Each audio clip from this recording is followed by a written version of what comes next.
नमस्कार जय जगन्नाथ। आपण मैंने समस्ते जानते पोषण बर्तमान नुआ अपडेट आसी वर्सन नंबर हूँ 24.8.1 आउ यही वर्सन जेबेठू आसी सेबेठारू कर्मी मैंने विभिन्न प्रकार कन्फ्यूजन भितर अच्छा आउ सबुठारु बड़ कन्फ्यूजन हूँ जे 3 वर्ष रु 6 वर्ष पिलामानंकर सेमाने किपर केवाईसी करेंगे कारण सेमाने जेतेबेले डेली ट्रैकिंग को जाउजंती आउ डेली ट्रैकिंग जाइकी क्लिक कलापर पूर्व जमी गर्भवती प्रसूति 6 मास रु 3 वर्ष एमानकर इक्वासी होता से प्रोसेस उपर जो क्लिक कर तो 3 वर्ष रु 6 वर्ष पिला क्षेत्र में इक्वासी सेठारे शो करूना। तो देखो बर्तमान आम जा 3 वर्ष रु 6 वर्ष पिला क्षेत्र में आउे आम जब क्लिक करवा देखा एठार इक्वासी कौन ऑप्शन ना एठार केवल हटबुक मिल शो करुच्ची। तेणु अनेक कर्मी मैंने बर्तमान कन्फ्यूज जे एमानकर इक्वासी जदि करवा तो करवा केउंठी। तो चलतु आज भिडियो शिखा ये पिलामानंकर किपरि इक्वासी करवा 3 वर्ष रु 6 वर्ष पिलामानंकर। 3 वर्ष नहीं 6 वर्ष पिलामानंको इक्वासी करने हेले प्रथमे बेनिफिशियरी को जातु तापर जो कैटेगरी अच्छी 3 वर्ष रु 6 वर्ष ता उपरे क्लिक कर दियंतु। क्लिक कलापर आपण सेंटर जिते भी 3 वर्ष रु 6 वर्ष पिला माने अछंती सेमानक ना एठारे शो करिवो। शो कलापर आपण तांको ना साइड जो फोटो चित्र अच्छी ता उपरे क्लिक कर दियंतु। क्लिक कलापर उपरे देखंतु प्रोसीड ऑप्शन आसुची जोटा कि इक्वासी पई आसुची।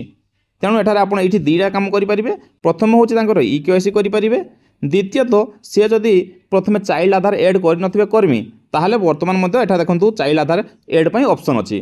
तो ये चाइल्ड आधार उपरे क्लिक करी से तार आधार मध्य एड करेंगे।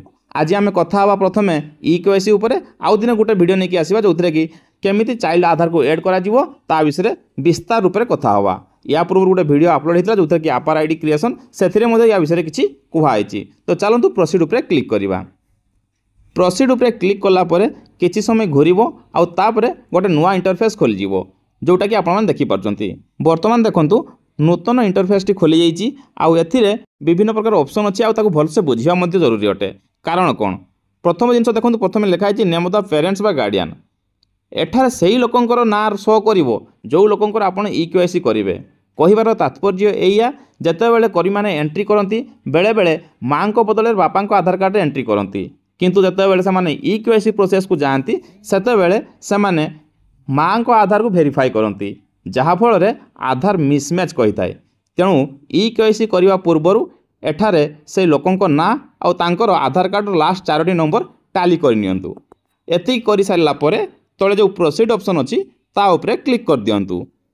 बर्तमान आपण मैंने देखिपे इक्वासी होम पेज खोल जाइए जो थे कि आपण मैंने पूर्व जपरी आधार कार्ड नंबर दौले आउ कैप्चा दे सारी नेक्स्ट कलापर से आधार रेजिस्टर्ड मोबाइल नंबर गोटे ओटीपी जाऊला आउे वेरिफिकेशन कंप्लीट करते एवं ठीक से हीपरी से बेनिफिशियरी एठार आधार कार्ड नंबर देवे कैप्चा देवे आउ नेक्स्ट उपरे क्लिक करी ओटीपी वेरीफाई करेंगे जहाँद्वारा गोटे 3 वर्ष रु 6 वर्ष पिलांकर इक्वासी कंप्लीट हो।